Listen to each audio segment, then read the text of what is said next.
think about Ben Tramer? I like him. He's okay. Kind of a high school boy. I really like Billy though.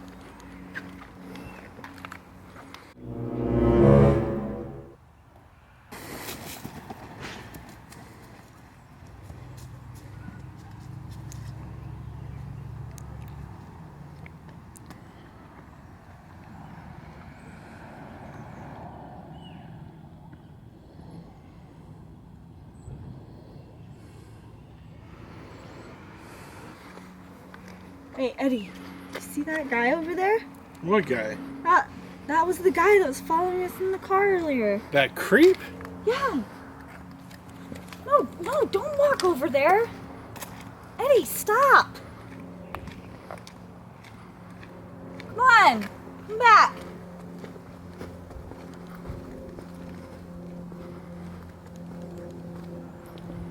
Tracy, I think he wants your number.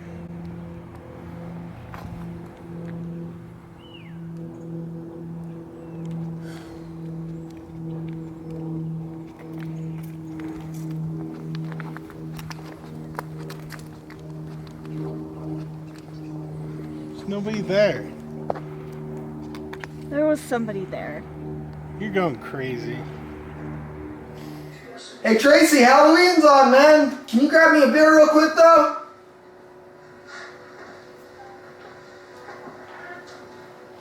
You could have seen it through this window.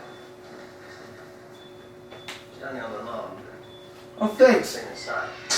What the hell? Hey guys, Horror Junkies of Utah coming at you tonight, and we are coming at you with our review of the 1978 horror cult classic, Halloween. Everybody should recognize this lovely face that I have next to me. Is it Michael Myers, maybe? No. No, it's Marcus. Marcus. It's just Marcus. And then we have a sheeted man.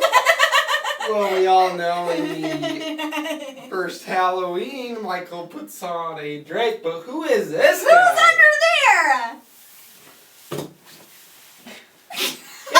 It's Eddie! Yay! Okay, now you talk. Alright, guys. So, Tracy was a little weirded out because she had to introduce the video. But that's okay. She did an excellent job. But let's talk about Halloween. 1978 classic film. I'm going to go to these guys real quick and let's just get not a general overview, but a general impression of the film when you first seen it. Because this is one of those films that I think everyone, when they see it, it puts that different impression on people, you know? It makes them... Yeah, definitely know what you're saying. Yeah, what would you have to say about this film? I want to talk about the cast really quick. Oh, so, it stars Jamie Lee Curtis, Donald Pleasant as Dr. Samuel Loomis. He is my favorite character. And it has PJ Souls and also Nick Castle as the Shape, or Michael Myers, I guess you could say. And what's funny is Jamie Lee Curtis was the only teenager in the film portraying a teenager. All the other ones were very old. Very old? I wouldn't say very old. Okay, they were in like their 20s. Okay, I'm 25, so I guess I'm very old because I'm this is like midlife crisis. This production had very young people on it for me. This girl was like definition of very old, man. I'm an ancient dinosaur, and this guy's ancient history. Yeah. Okay, I said that wrong. They were all older. But will you answer my question, please? Since she wouldn't. I wanted to introduce the cast. I Okay. What was your impression of the film? What did it do for you? Because we all seen this movie when we were younger, Yeah. right? What happened? For me, I saw Texas Chainsaw Massacre first, and then going over to Halloween, the impression I got is just an overall really cool slasher movie. I love how there's no really backstory to Michael Myers. He's a mystery. I love how it was shot. The score was amazing. I mean, John Carpenter did an incredible job on this He movie. always does. Yeah, of course. You can't deny that. Now will you give me your impression and not the cast introduction? I love this movie. This is probably my favorite horror movie because it's so nostalgic, and Michael Myers, he's not somebody that you could really relate to, so it gives him a lot of mystery and scariness. And John Carpenter, probably one of my favorite quotes he said is, I made Michael Myers, or to make Michael Myers frightening, I made him walk like a man, not a monster. Yeah, it is frightening though. Yeah. That's terrifying. Michael, I get that because Michael doesn't have personality, but he still has humanistic characteristics. But you He's can't not- relate to him though. Yeah, and that's what I'm saying. It's like he's not Freddy. He doesn't talk. Exactly. He's not Jason Voorhees. He doesn't have this backstory of drowning in a lake and coming back because people killed his mama. I mean, Michael's just Michael in that blank, pale, emotionless face with the blackest eyes, the devil's eyes. Dr. Loomis. What are your impressions, Marcus? You I know, know this is your favorite movie. Yeah. well, obviously there's two on this table that love this film. Yeah, so you're like the hardcore, intense Halloween fan. I love Halloween. It's shaped me to who I am today. And this is a funny story, I didn't originally start off seeing Halloween 1. I seen Halloween 4 first. Oh, I didn't know that. Me too. I did too. And 4 and 5, they kept playing it on AMC over and over. But I actually had seen it because our uncle had let my mother borrow it, and we watched Halloween 4, and I was like 8, and terrified me. I think I talked about this in one of our previous videos, but he dressed up as Michael Myers and came to my fucking house and just like played the part really well, and I went running, crying like a little bitch because I had just seen the movie before. But it affected me in the way of, you know, like you're saying, you know, Michael, he's walks like a man, and he obviously is a man.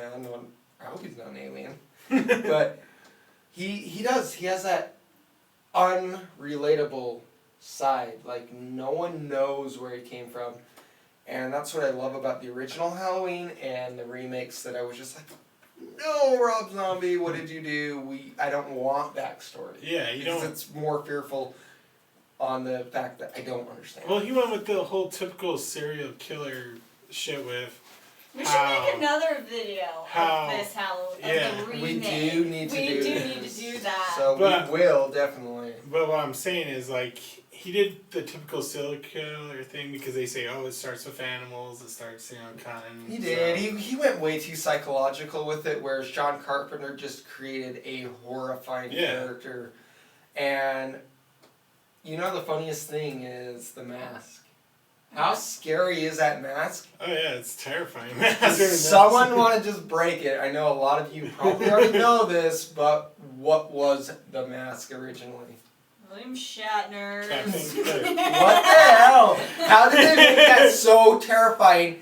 And another question I have is, why can't mask companies make masks that look good at the time? I know. It took me forever to find that fucking mask. And now, I go into Halloween stores, they got them for like $20, but it's like, what is this? His hair looks like they took the spiderweb shit and threw it on there and sprayed it with a...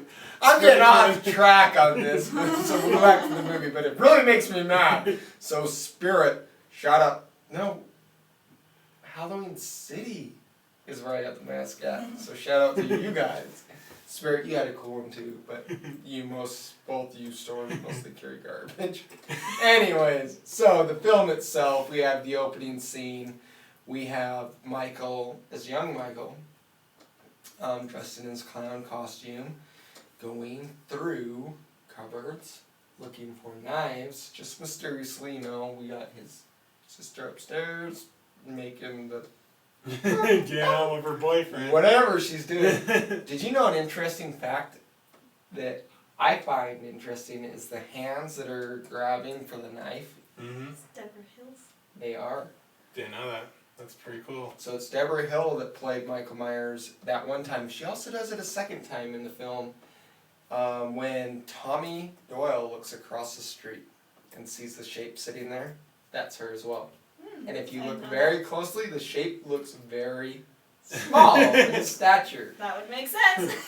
But multiple people played the shape, but like you said, our main It was person- mainly Nick Castle, but was. there was another guy. I don't want to even shoot out a name because I can't think of what his name is. But it was multiple people, but our main person was Nick. But I find it interesting that the way they opened up the film was with mystery, you know? Yeah. I mean, like, why is he fucking killing his sister? What's going on, you know? Mhm. But I love the scene, and let me know what you guys think, but how they shoot it is where it's totally first-person perspective, and then he gets the clown mask, like, and they, like, black out the camera. Yeah. So we're seeing this very limited vision. What did you guys think of that? For me, I- that made realism. Yeah, I really like the way that first scene was shot. I love how it just flows and goes through the house. And then It's goes up almost the like, I stairs. don't know, don't quote me, but I think it's a one-camera shot. It is not. It is not, so They we did got... several cuts of that. It actually took two days for them to film that. That's amazing. Wow. It looks like one continuous shot, but when he puts the thing on, there's a cut. Then some other parts, they keep cutting it, but it looks like one continuous And that's crazy because we take it back to 1978. What the hell, you know? Like, you Yeah. guys were able to make that look And continuous. that's what makes this movie such a hype, I guess you could say, is because of all the different tricks and things that they did. That was unheard of back then. Yeah. So I thought that was really neat. And then we have, obviously, our actual opening, what I would consider the opening of the film. Like, we have our introduction, but then we got Dr. Loomis. Yeah, And he's Dr. talking. Loomis is awesome. He's In my the car. favorite character. And he's just like, we got this Dr. Loomis, if you don't know. Everyone should know this, but he's talking, and she's like, well, what do we give him before we go in front of the judge? He's like, Thorazine. And she's like, he'll barely be able to walk. That's the idea. He just knows. He's like, Yeah. this guy cannot be paroled. Well, You know? he spent so much time with him. Mhm. He knows him better than anybody else. So, But that whole scene was iconic too because, I mean, I just love the flow of it. They're going up in the darkness and the rain, and they get to that gate, and he's like, what the hell? And she's like, when did they let him wander outside? He's like, they don't, fucking shit's going on. Yeah. And then Michael just gets on the car and smashes his Smashes hand the and dad. throws her out, and then the film actually starts. We go to the whole Haddonfield, and we start meeting our characters. Out of our 3 lead female characters, and this is interesting because there's not really a male lead in my opinion. We got 3 female leads with some male backing, and that doesn't happen a lot. We Yeah, always usually it have a male lead as well. But out of the 3 female leads, I know his favorite, but let's get yours and then we'll come to him. Jamie Lee Curtis. Would it be? For It Laurie? would be. And what's really interesting is John Carpenter cast Jamie Lee Curtis specifically because he admired Alfred Hitchcock so much and loved Janet Leigh in Psycho, and he wanted her daughter to play in his movie. And that is that I just got to give a little shout out. Whoever did that photo of Jamie in the shower recreating her mother's scene, Oh yeah. that was amazing. Yeah, that was Yeah, incredible. whoever that was. That was cool because I think it was part just, of the Scream Queens thing. It just rolled. And it was like, wow, awesome. Your favorite character? My favorite character is PJ Souls. Oh, She- big shocker. Hey, PJ Souls, if you see this, he's in love. He doesn't care how old you are. So for her, I mean, she brought the comic relief to the whole movie. Like, too. totally. Totally did. I I can't count how many damn times she says totally in the film. Oh my gosh. She's awesome. I love that character. Who's yours? Out of the 3 female characters, I really like Annie Brackett. Are you just saying that because that's the only one we didn't say? No, I really like Annie. But I'd have to say Jamie did a good job, man. Coming from the background that she did, she had some big shoes to fill. Most definitely. But, you know, I think Annie's character was just really relatable for me. Like, she's just like, I want to party and have fun. I'm going to go get my boyfriend and bring him over here. Screw this babysitting crap. I liked her attitude, and I was so mad that she went so soon and in such a horrible way. But that would probably be mine.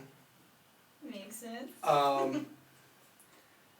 So we have the progression of the film, and it's growing and growing, but it's also getting darker and darker. What was your impression of our two younger characters? Because they're like the ones that believe in the boogeyman and stuff, and the older teenage characters, they don't believe in any of that stuff. They're getting slaughtered. But we got Tommy Doyle and, oh shit, I forgot her name.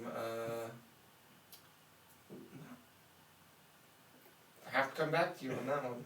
But the younger girl. I like Tommy Doyle. Tommy's his little spacesuit outfit. Yeah, because he's like, it's the boogeyman. And I saw the boogeyman! I the first time I ever heard the word boogeyman, so. That's probably where my parents got it from. Like, the boogeyman's gonna get you. This is gonna drive me nuts because I'm a huge Halloween fan, but I can't think of the very girl's name! It's Tommy Doyle, man. That guy, that kid, he drives me up a wall. Why? I wish Michael Myers, I wish Michael Myers would have killed the kid off because he's just so annoying to me. Lindsay Wallace. Oh, yeah, that's her name. Lindsay! I can just picture her yelling that. I can't believe I forgot that for a second, but Lindsay. Because he's like behind the curtain, he's like, Lindsay, and then he looks out, you see Michael's like, yeah, see, that's when Michael should have grabbed through the window and pulled him out and like. I thought they were cool though, and very like relatable for me when I was seeing this movie, because I related with them because I was about their age. So it was like, oh wow, I'm like these guys, not these teenage guys. And now that I'm an adult, I'm like, man, I'm like sure bracket, dude. I'm just like, grow up. Favorite death scene out of this film? Okay, go first. Mine is when Michael Myers kills PJ Souls. Why? Cause that's badass when she's like just the phone cord yeah. and mine's gotta be Bob. Oh yeah. So classic. Awesome. That's a great kill. And Did you get your ghost, Bob? I'm at a toss-up between the two. Because I really am. Because I was like, which one are they going to say? Because I like both of those, so. Because those are like the major ones, you know? Yeah. I mean, literally, and that's interesting about the film, though, is. There's not much gore. No. There's relatively no gore. I mean, if we re-rated this with the MPAA, it'd be like it's PG. Basically, yeah. But that's another scary aspect.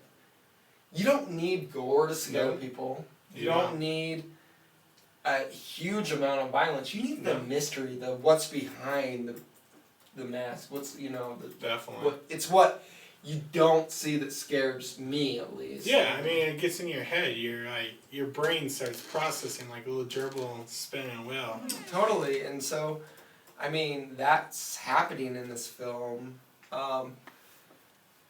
And then we have the ending, Michael's demise, but not really, but so Loomis shows up. Yeah.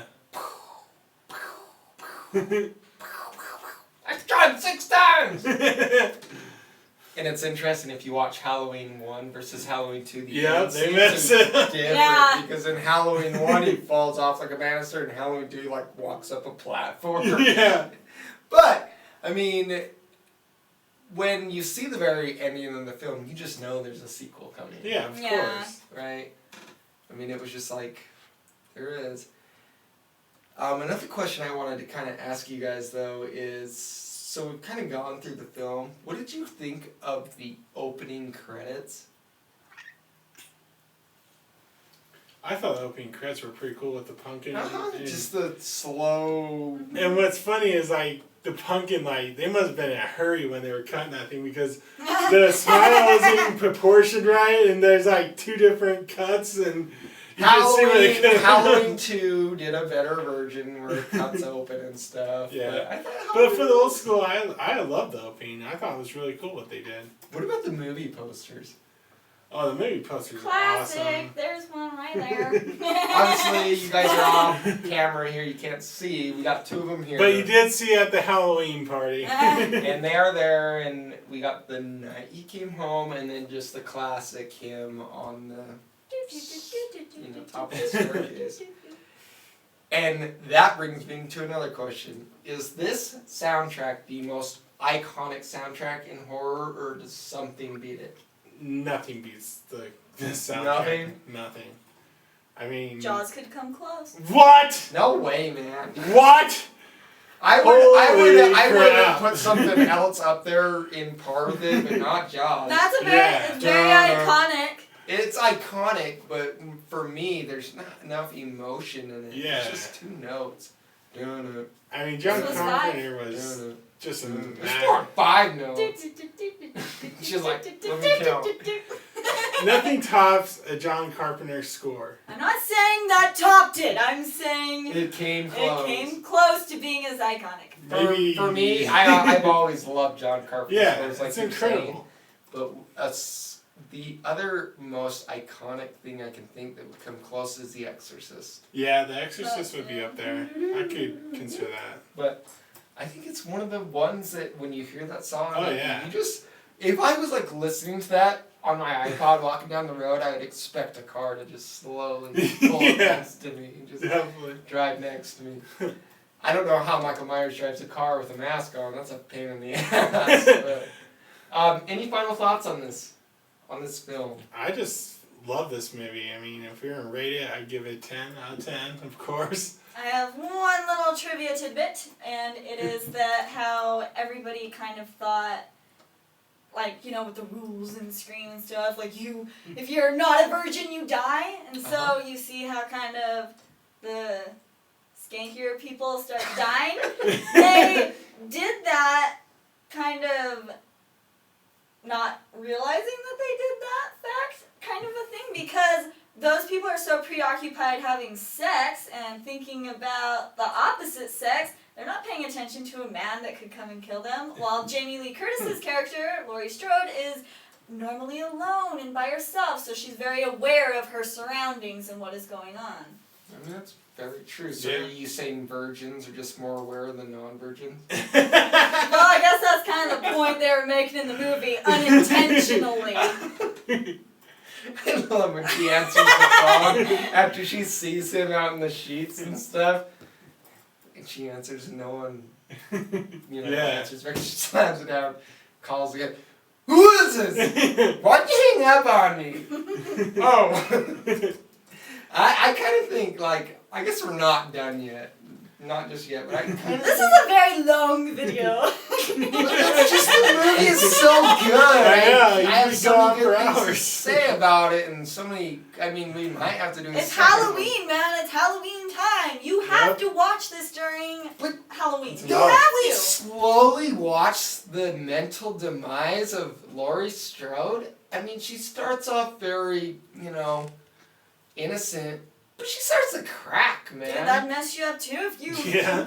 you knew what was going on. She doesn't know. I mean, she's almost like second questioning, did I really see that guy or did I not?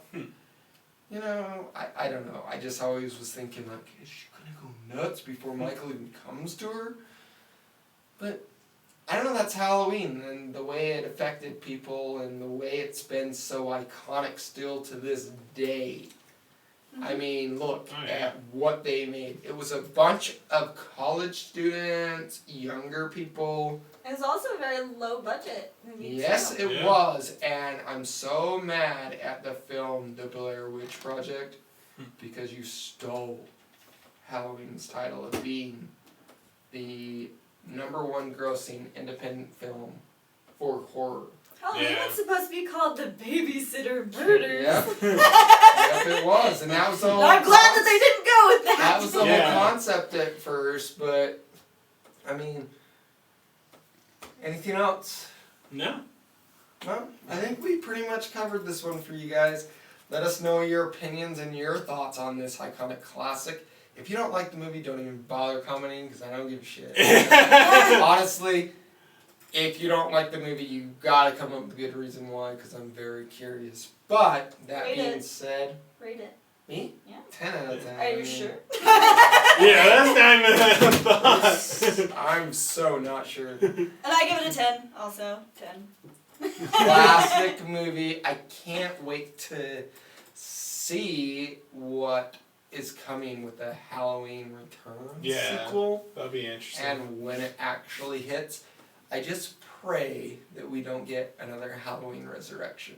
You know what I pray is I hope they don't do like Michael Myers in space. They go down like that Jason Don't fucking even turmoil. talk about Yeah, you're gonna give anything them, like you're that. gonna give them ideas. They're like, No, don't let's do put that. Michael on Mars, you know what I With mean? John Martians. Carpenter and Joseph Mars. Let's just throw Michael out there. Anyways, so I guess they could use him on a Star Trek episode. No. Considering Yeah. he's- Kurt's like, who's awfully like me? Maybe, I don't know. Anyways, guys, we're the Junkies of Utah. Go ahead and follow us on Instagram, like our Facebook page, and subscribe to YouTube and like and share this video. We really love all you guys and we love the feedback. And we've been getting more and more, and it's Yeah, it's great exciting. stuff. It's a lot of fun. I want you guys to have a good night. I got, Eddie, Tracy, and I am Marcus. have a good night. happy Halloween!